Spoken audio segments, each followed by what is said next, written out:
En 1872, Perú vivió uno de los episodios más violentos, más dramáticos y, la verdad, más simbólicos de toda su historia republicana.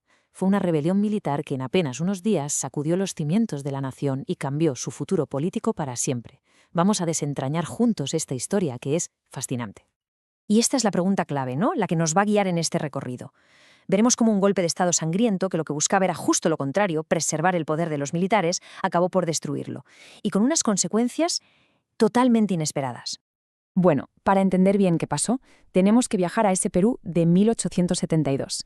Hay que imaginarse un país en una encrucijada, literalmente dividido entre dos fuerzas enormes, opuestas, que luchaban por definir cómo iba a ser el futuro.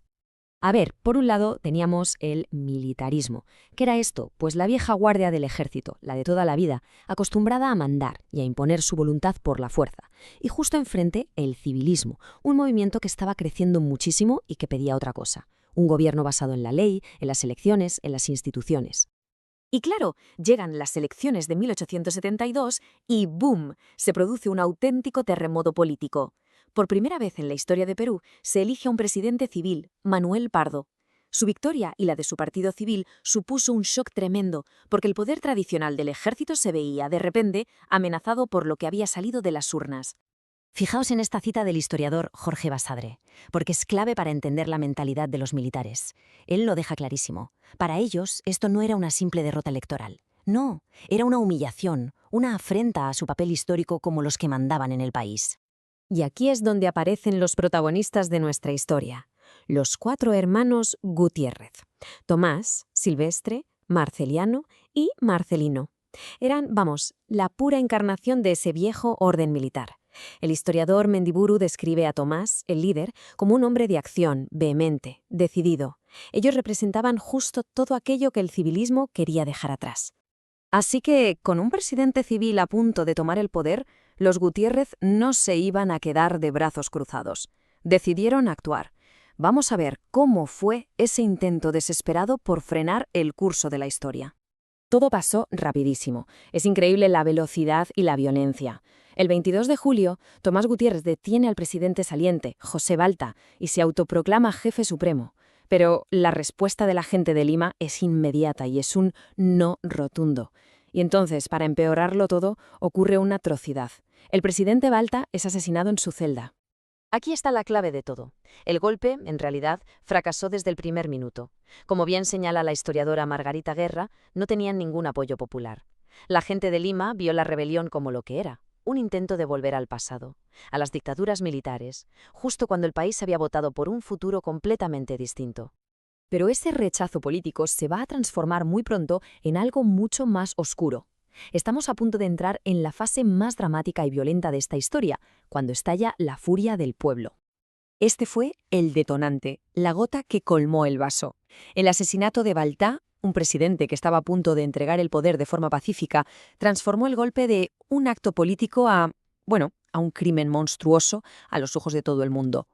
La descripción de Basadre es que pone los pelos de punta, es brutal y no deja lugar a dudas. La noticia de la muerte del presidente y, sobre todo, la forma en que encontraron su cuerpo fue la chispa que encendió una mecha que ya nadie pudo apagar. Y el destino de los hermanos fue espantoso. Fueron cayendo uno por uno, pero no a manos de un ejército, sino linchados por una multitud enfurecida. Silvestre murió en una estación de tren, Marceliano en su cuartel, y Tomás, el líder, fue capturado en la calle y asesinado allí mismo. Y este acto final es tremendamente simbólico, ilustra perfectamente hasta qué punto llegó el rechazo popular. Colgar el cuerpo del líder del golpe de la catedral, en el mismísimo corazón de la ciudad, fue un mensaje terrible pero clarísimo. El poder militar había sido derrotado y, además, humillado públicamente. Esta semana, tan sangrienta, a pesar de lo trágica que fue, tuvo unas consecuencias profundísimas y muy duraderas. De hecho, cambió por completo el curso de la política peruana. Podemos resumirlo en 4 consecuencias inmediatas que lo cambiaron todo. Primero, se aseguró que Manuel Pardo fuera presidente. Segundo, la idea de que los militares debían gobernar quedó totalmente por los suelos. Tercero, el Partido Civil se consolidó como la nueva fuerza política más importante. Y cuarto, claro, toda esa brutalidad dejó una herida enorme en la sociedad peruana. Y aquí está la gran paradoja de toda esta historia, que Basadre resume a la perfección. El intento violentísimo por destruir el orden civil fue precisamente lo que aseguró su victoria.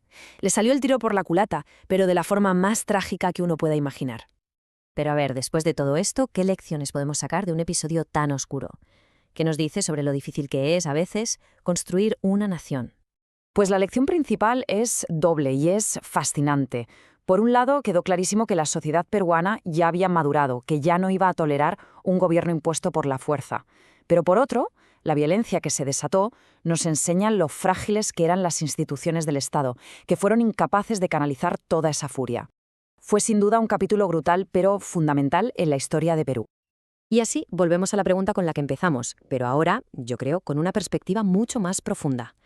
La trágica historia de los hermanos Gutiérrez nos obliga a mirar de frente las paradojas de la historia y a preguntarnos cuál es el verdadero precio que las naciones tienen que pagar para construir un orden que se base en la ley y no en la fuerza de las armas.